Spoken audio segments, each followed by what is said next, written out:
Those of you that have joined the webinar before are aware of the team that Sarah and I are from. It's called Biology Information Technology, and you can visit our website by going to biology-it.iustate.edu. On that, in that regard, you can also view our luggage showcase on the Luggage website. So that would be the biology IT /luggage_doc. And if you go to /showcase, you can see the showcase of the platform, websites that are in the platform. We also have luggage feature examples, so if you'd like to visit those, you can. And John Rierick is putting all of these links in the chat for us. So you'll be able to explore these websites throughout the webinar if you'd like. And then please be sure to also visit Digital Access. This is a website maintained and managed by Zaira Jordan, who is our web accessibility coordinator for the university. And she has a lot of great information on there for you to learn more about being inclusive in your design and editing on your sites. So we're going to talk about luggage homepage options today. But before we get started, I'd like to introduce ourselves a little bit. So I think you all know me, Ann Griesel, as part of Biology IT, and mostly my role here is project management and training on luggage websites. So I will let Sarah talk a little bit about herself and introduce herself to you.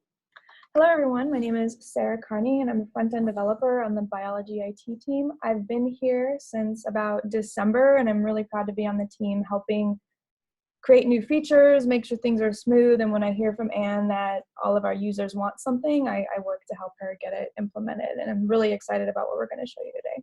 Yes, great.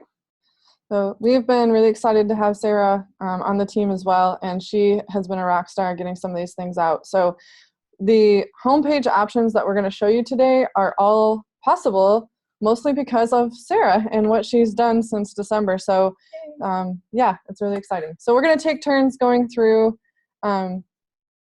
what you can do with the homepage.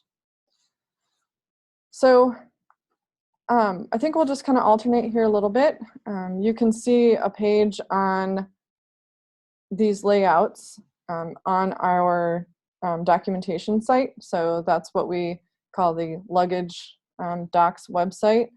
And the URL is listed here. And again, it should be in the chat for you as well. But Sarah has created this page that has some really great examples that you can click through and see for various options that you can make. So we just wanted to give that to you as we get started here. So this new feature that we've been using for a while is what I call mega panels. And mega panels allows us to place blocks in a really flexible way. As you could see from the examples, there's so many ways that you can create different size boxes in different rows that are very flexible, that are very responsive. So your options for layout are really, really dynamic. So almost anything that you can come up with, we can probably find a way to get that working without any maintenance, no reason to come back to us to keep those maintained. Yes. So this is a great website specifically for developers. So if you're a developer using Luggage, this would be a page for sure that you'd want to check out and look at.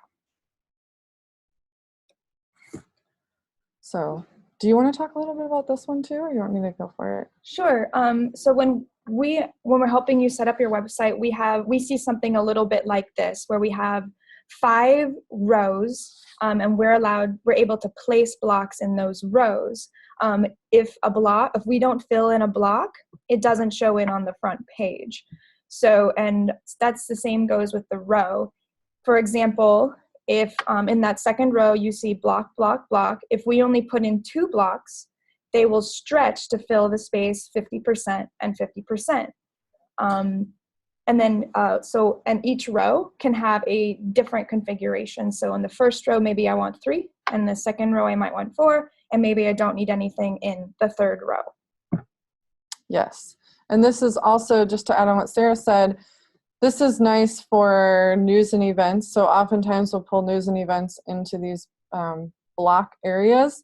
And if you don't have any events coming up on your website, then the event block won't show, but the other 2 blocks in that row will fill the space 50-50 then. So the nice part is your site will not look empty. It will fill the space automatically, like Sarah said. So the next thing that we'd like to do is go through some different block options that you have. So different ways that you can fill those blocks with content.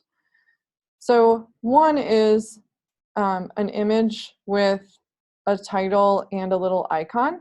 So we use what's called Font Awesome icons.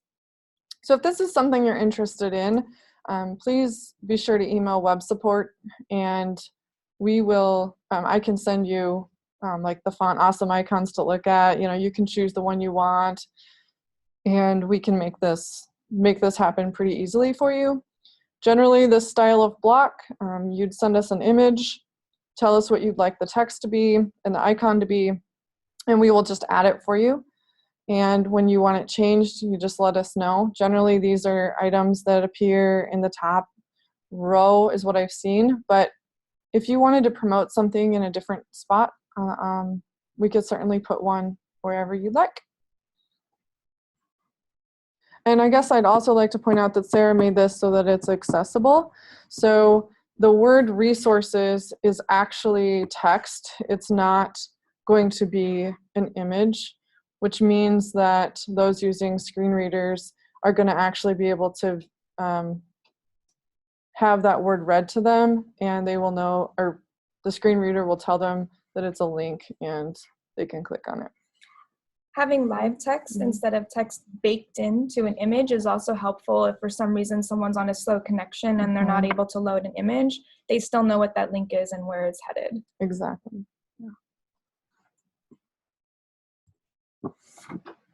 We can also pull in a list of content from other parts of your site. So without having to manually update your recent blog posts on the homepage, as soon as you post a blog post, it can show up in a list automatically on the front.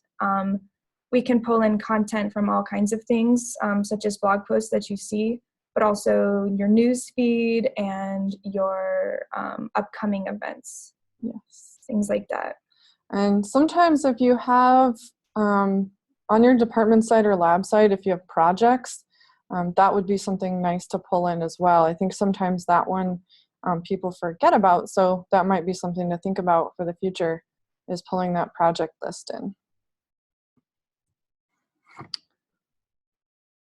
Also, we can insert content from a particular page. So if you've designed a page, for example, your About page, and you would like that pulled in to a block, usually what will happen is we can pull in the summary. So we'll pull in the teaser that you've added for that page and display it here. We can also add a more link so that you can click on it to view more or the full page.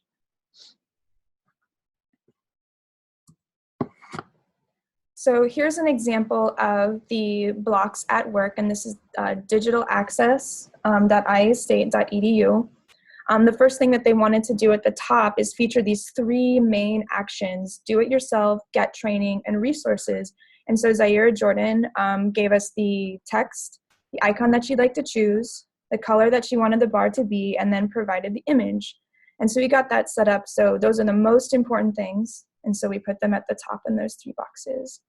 And as you can see below, we're pulling in some dynamic content. The first one looks like it's pulling in from a page. The second one looks like it's pulling in from a page. Then she has her resources coming in from her resource module. We set this up once for Zaira, and it's basically maintenance free. Yeah. Here's another option. This is a full width banner with 3 rows. So you can see that it's possible to have a larger image at the top, and then you can have your blocks. And in this case, there's 3 across each row. And again, they're dynamic blocks.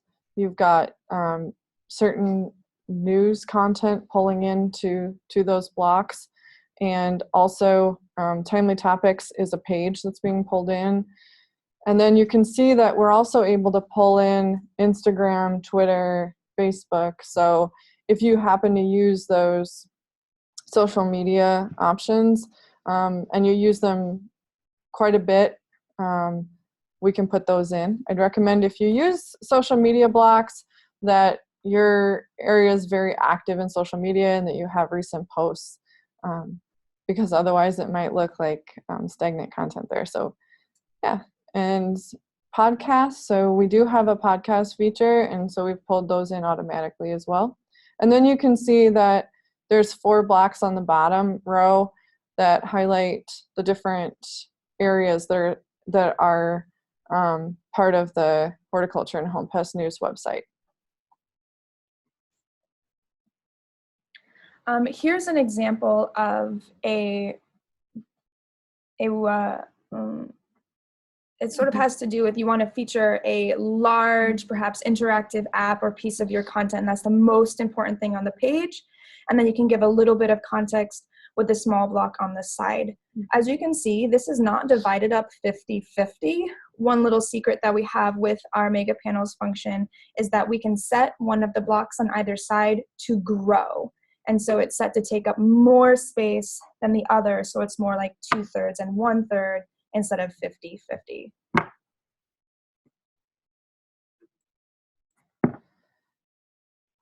In this option, we have what we refer to as a hero image. So oftentimes you may see this on websites where there's a large image and it expands the full width of the screen, and it is as big as the image that you put there. So can be pretty large. So that is also a possibility with the homepage. And you can also, in this example, see what Sarah was talking about with the grow box.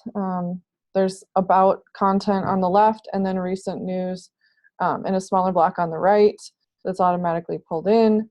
And then there happen to be 4 areas associated in this example. I think this was one that we just spun up to show you what it could look like, that are at the bottom. So that's what we have for examples. But we do have, Sarah and I do have a couple slides for tips that we'd like to go over with you as well. So sometimes we have the impulse where we want to create our homepage first, but it's a lot better to really think about the whole content of your whole website and start adding that content, and that will really inform the decisions you make on a really effective homepage layout. Another way that you can make your homepage very effective is by reviewing site analytics data. So you know where your visitors want to go the most often. So in order to make your website the most useful for more people, find out where they want to be. And then you can highlight your best content, anything. So in addition to what your visitors want, make sure you're pointing them where you need them to go as well.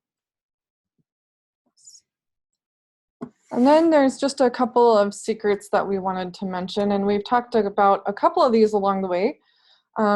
Number one is that it's really a good idea to post automated content, because that means it's less maintenance for you, and your site looks like it has new content and it's refreshing to visitors. So when they come to visit your site, every so many days, they're going to see that it's changing, which means that that's a message sent to them that your content is up to date and that it's a high quality website. The other thing really that I just wanted to mention was that we are more than happy to give you rotating banner images, but in regards to accessibility compliance, just the idea of having a motion like on your homepage and that rotation can be uncomfortable for a lot of users or visitors to your site. So we have made it as compliant as possible. I know Sarah has gone the extra mile to make it the most compliant we can, but even as Zira says, making it as most compliant as you can still isn't necessarily 100%. I don't know that it's ever going to be, but anyway, something to keep in mind. So you may want to look at some of the options that are available to you that you've seen today. Hero images, generally, I think it's a great idea to use them, especially if you have sites with small amount of content, or you don't really want or have a need to display a lot of content on your homepage. So if you're looking to draw people to many areas of your homepage and see all your upcoming events and news items and projects and that sort of thing, the one thing to consider is that a hero image will cause the user in most cases to have to scroll to find that additional content. And if it looks like there isn't anything to scroll for, generally they won't. They may not get to it. It's kind of a catch-22 there. So just know that they can take up a lot of real estate. But we can certainly help you with that and how to manage your homepage. So, all right. I think that is all that we have for today. Mm-hmm. But we do have a link here that can direct you to see all the recordings. So we've recorded all of the webinars, and I'm in the process of getting those up. So I know that the last few are not up yet, just because I want to make sure to get those closed captioned. So we want to make sure all of them are closed captioned before we post them. So they'll be coming soon. Hopefully within the next semester here, you'll see all those recordings up. Does anybody have any questions? Usually this is where it's almost every other webinar. I have somebody say, Anne, I listened to your webinar and I was trying to type a question and then you close the screen. So Sarah and I can just hang out a minute if you happen to have anything that you're thinking about.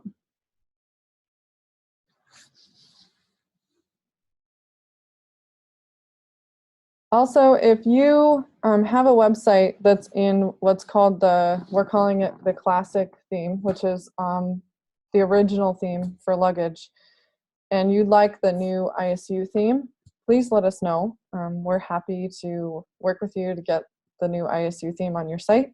We've been gradually moving sites over to that new theme, and certainly we will be looking at all of them eventually, but if you're really excited and want to get your site moved over, feel free to contact us. We can get you in the queue fairly soon. So moving over can be a great way to just do an audit of your content, just reevaluate what's on your homepage and how you can make it more effective. And we would definitely help you do that. Yep.